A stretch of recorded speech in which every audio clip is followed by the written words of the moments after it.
നിങ്ങളുടെ മുമ്പിൽ ദൈവം അയക്കുന്ന ചെറുതെങ്കിലും വലുതെങ്കിലും ആകുന്ന സന്ദേശങ്ങൾ നിങ്ങൾ അവഗണിക്കരുത്. അങ്ങനെ നിങ്ങൾ സ്ക്രോൾ ചെയ്ത് മുമ്പോട്ട് പോകുന്ന ഒരു വ്യക്തിയാണെങ്കിൽ ഈ വചനം നിങ്ങൾക്കുള്ളതാണ്. കാരണം റോമർക്ക് എഴുതിയ ലേഖനത്തിൽ പൗലോസ് ഇങ്ങനെയാണ് രേഖപ്പെടുത്തി വെച്ചിരിക്കുന്നത്: കർത്താവിന്റെ നാമത്തെ വിളിച്ചപേക്ഷിക്കുന്ന ഏവനും രക്ഷിക്കപ്പെടും.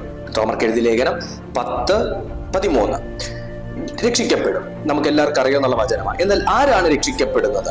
ബൈബിൾ താഴേക്ക് വായിക്കും ഇങ്ങനെ പറയുന്നു: എന്നാൽ അവർ വിശ്വസിക്കാത്തവനെ എങ്ങനെ വിളിച്ചപേക്ഷിക്കും? അവർ കേട്ടിട്ടില്ലാത്തവനിൽ എങ്ങനെ വിശ്വസിക്കും? പ്രസംഗിക്കുന്നവനില്ലാതെ എങ്ങനെ കേൾക്കും? ആരും അയക്കാതെ എങ്ങനെ പ്രസംഗിക്കും?